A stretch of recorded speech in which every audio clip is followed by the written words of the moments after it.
Hi, Assalamualaikum warahmatullahi wabarakatuh. How are you, everyone? Good morning. I hope you are in a good condition, you are in healthy condition and happy. We continue to the previous material after you learn about the economic in Islamic, yeah.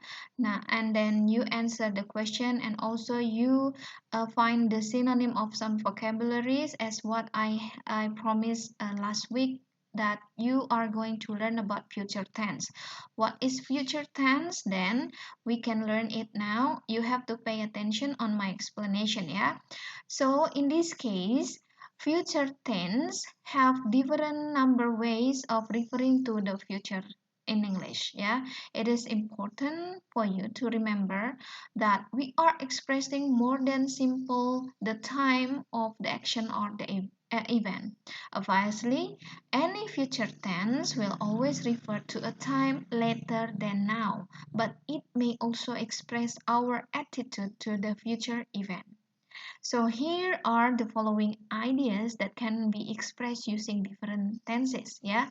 Jadi di sini future tense itu adalah cara kita mengekspresikan sesuatu di waktu atau kegiatan atau kejadian yang berlangsung atau yang akan berlangsung di masa yang akan datang. Jadi di masa yang akan datang itu 1 jam ke depan juga itu sudah masuk future tense ya, atau beberapa menit ke depan itu sudah masuk future tense. Jadi misalnya kalian punya rencana bahwa dalam 30 menit dari sekarang ini kalian mau jogging. So you can say I will go jogging. Seperti itu ya. Jadi bukan yang future tense itu misalkan besok atau tahun depan atau bulan depan atau beberapa tahun ke depan ya. Jadi bukan hanya sebatas itu. Ya, jadi beberapa menit ke depan itu sudah masuk ke future tense. Nah, di sini ada beberapa ide yang bisa kalian gunakan untuk mengekspresikan sebuah keadaan dengan menggunakan future tense ya. Yang pertama itu adalah simple prediction atau prediksi sederhana. Prediksi sederhana misalnya kalian contohnya misalnya ngelihat langit nih mendung ya, langit mendung. Lalu kalian melakukan sedikit prediksi, wah kayaknya akan hujan nih. Nah, seperti itu bisa digunakan dengan future tense ya. Di sini contohnya simple prediction adalah there will be snow in many areas tomorrow. Nah, ini ya, there will be snow. Akan turun salju di beberapa daerah besok. Nah, seperti itu ya. Lalu yang kedua adalah arrangement. Arrangement itu apa? Arrangement adalah apa namanya? Rencana. Rencana atau kesepakatan, ya. Jadi misalnya I'm meeting Jim at the airport. Jadi kamu udah janjian sama Jim ketemu di bandara. Nah, sekalian bisa bilang I'm meeting Jim at the airport. Itu pakainya I'm meeting. Nanti kita bahas ya. Cuma sekarang kita akan fokusnya ke simple future tense. Tapi di sini saya jelaskan dulu apa saja yang bisa kondisi seperti apa saja yang bisa kalian ekspresikan dengan menggunakan future tense ya. Lalu yang ketiga adalah plan and intention. Plan itu rencana ya. Atau maksud, intention itu maksud, rencana atau maksud. Nah, di sini contohnya, we are going to spend the summer abroad. Kita mau ngabisin musim panas di luar negeri. Nah, seperti itu. Nah, bentar lagi misalkan akhir tahun, we are going to spend New Year in Bandung. Nah, itu adalah rencana atau maksud. Kalian gunakan future tense.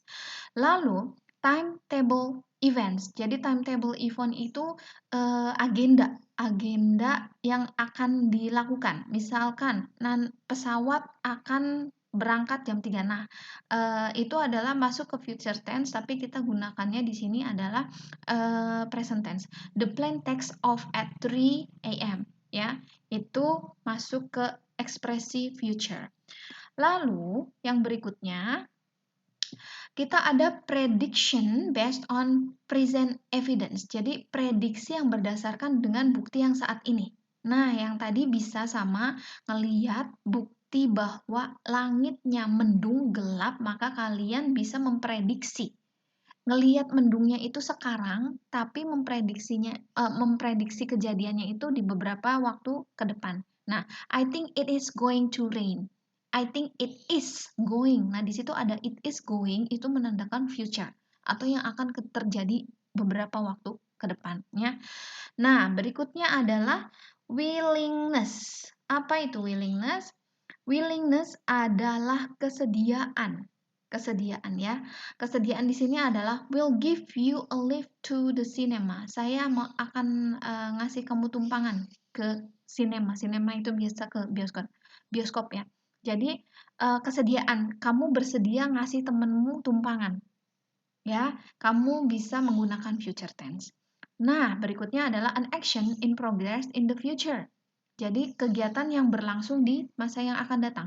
This time next week, I will be sunbathing. Jadi, kalian mau bilang, nanti minggu depan nih, saya mau. Nah, seperti itu ya. Lalu yang ke-8 adalah an action of event that is matter of routine. Jadi, kegiatan atau tindakan atau kegiatan yang berkaitan dengan rutinitas. You'll be seeing John in the office tomorrow, won't you? Kamu akan ketemu John besok di kantor kan? Nah, seperti itu. Misalkan kita nih sekantor sama John. Ya, kita sekantor sama John. Lalu ada orang yang mau nitip sesuatu. Kamu besok ketemu John kan di kantor? Nah, seperti itu. You'll be seeing John in the office tomorrow, won't you? Seperti itu ya. Lalu yang berikutnya adalah obligation. Obligation, you are travel directly to London. Obligation itu sebuah keharusan. Sebuah keharusan di sini adalah misalkan kamu harus berangkat besok ya. You are travel directly to London. Misalkan seperti itu ya. Nah, berikutnya nomor 10 ini adalah an action or event that will take place immediately or very soon. The train is about to leave. Nah, jadi tindakan atau kejadian yang akan terjadi segera ya atau dalam beberapa waktu yang singkat ke depan ya. Misalkan the train is about to leave, itu keretanya mau berangkat. Nah, seperti itu. Ayo cepat. Seperti itu ya. Is about atau aduh baterainya mau mati nih. Oh my god, the battery is about to die. Like that. Next, projecting ourselves into the future and looking back at the completed action.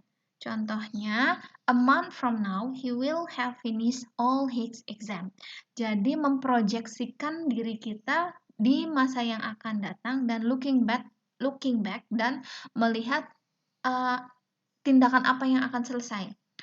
In a few weeks, you will have finished your activity in this semester. Nah, seperti itu. Ya. Itu adalah contoh-contoh ekspresi apa yang bisa kalian gunakan dengan menggunakan tenses future ya. Yang berikutnya adalah fokus kita kali ini simple future. Jadi fungsi simple future tense fungsinya adalah refers to a time later than now and expresses fact or certainty. In this case there is no attitude. Jadi simple future ini untuk merujuk ke waktu beberapa waktu ke depan ya dari sekarang dan mengekspresikan fakta atau ketentuan ya. Kepastian ya. There is no attitude. No attitude involved in the sentence. Jadi bukan nggak ada akhlak seperti itu, bukan ya. Tapi tidak melibatkan ke attitude-nya. Nah, contohnya the simple future here untuk memprediksi future event. To predict a future event. It will rain tomorrow. Seperti itu. With I or we to express spontaneous decision. Untuk mengekspresikan keputusan spontan. Misalkan, aduh lagi ribut nih ya, siapa yang mau bayarin? Udah saya yang bayarin. Nah, kayak gitu. I will pay all your lunch. Seperti itu. Next, to express willingness, mengekspresikan maksud ya. He will do washing up. Dia mau nyuci. Dia yang ngerjain cucian. He'll carry your bag for you. Dia mau bawain tas ya buat kamu. Ngebawain tasmu gitu maksudnya ya. Yang berikutnya yang bentuk negatif formnya express unwillingness, ketidakinginan ya. The baby won't eat his soup. Bayi itu nggak akan makan supnya. Won't di sini adalah will not ya. Ingat kalian kalau misalkan bilang will not itu bisa won't. Oke, won't. Harus jelas ya. I won't leave until I've seen the manager. Saya nggak akan pergi sampai saya ketemu manajernya. Seperti itu. And then with I in the interrogative form using shall. Jadi in English form, jadi orang native-nya sendiri itu lebih milih menggunakan shall daripada will ya. But the meaning is still the same, oke? Shall di sini biasanya kalau kita pakai di sini untuk bentuk-bentuk yang formal atau sopan seperti itu ya. To make an offer, untuk memberikan tawaran. Shall I open the window? Seharuskah saya yang buka jendelanya? Nah, gitu ya tawaran ya. Saya yang buka jendelanya seperti itu ya. And then with we in the interrogative form using shall. Jadi penggunaan shall ini untuk I dan we. Untuk membuat suggestion, saran ya. Shall we go to the cinema tonight? Haruskah kita berangkat ke sinema ntar malam? Ke bioskop gitu seperti itu ya. And then with I in the interrogative form using shall to ask for advice or instruction, untuk minta saran atau instruksi, instruksi ya. What shall I tell the boss about this money? Apa yang harus saya sampaikan ke bos nih tentang uang ini ya. And then with you to give order. You will do exactly as I say. Itu order to perintah ya. Kamu akan melakukan sama seperti yang saya katakan ya. With you, dengan you in the interrogative form to give an invitation ya. Will you come to the dance with me? Will you marry me? Nah ini ya, interrogative form. Maukah menikah dengan saya atau maukah kamu dansa dengan saya? Nah, seperti itu ya. Nah, ini ininya, apa namanya? Formulanya atau rumusnya ya.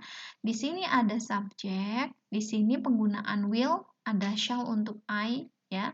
Lalu kata kerja yang digunakan adalah infinitif tanpa to. Jadi verb 1 ya, verb 1. Semuanya yang digunakan adalah verb 1. Misalnya afirmatif itu yang positifnya ya. Afirmatif itu statementnya, contohnya I will go, I shall go. Oke, untuk negatifnya they will not see atau they won't see. Oke, interrogatif will-nya dipindahin ke depan. Subjeknya taruh di tengah, lalu diikuti kata kerja pertama. Will she ask? Akankah dia nanya? Nah, seperti itu. Lalu interrogatif yang negatifnya. Won't they try? Maukah mereka mau coba nggak? Gitu maksudnya ya. Mereka mau coba nggak? Ya, kayak gitu ya. Itu adalah ini rumusnya ya, ini rumusnya. Lalu ini adalah contohnya untuk yang afirmatif I will see atau I shall see. You will see, he will see, we will see, we shall see atau they will see. Nah, di sini subjeknya dulu, lalu diikuti will, dan untuk I dan we itu bisa menggunakan shall. Nah, lalu diikuti dengan kata kerja pertama. Ya, untuk yang negatifnya, I won't see. Won't ini adalah singkatan dari will not. Kalian langsung saja gunakan won't. Oke. Ingat tulisannya W-O-N-T, bukan W-A-N-T ya, bukan want. Oke, bukan ingin. Tapi tidak di sini ya. Tidak akan. Saya tidak akan melihat. W-O-N-T. Awas ya, jangan salah tulis ya. You won't see. He won't see, and then we won't see, and then they won't see. Okay? And then in the interrogative harus diingat bahwa will atau shall-nya diletakkan di depan, lalu diikuti subjeknya, diikuti kata kerjaan pertamanya. Okay? Will I see? Shall I see? Will you see? Atau will he see? Will we see? Shall we see? Atau will they see? Okay? Lalu yang interrogatif negatifnya, won't I see? Ya, what you see atau what he see atau what we see atau what they see. Oke, ini interrogatif negatifnya. Akankah kamu lihat? Mau lihat enggak? Nah, itu bedanya ya, itu yang interrogatif negatif. Oke?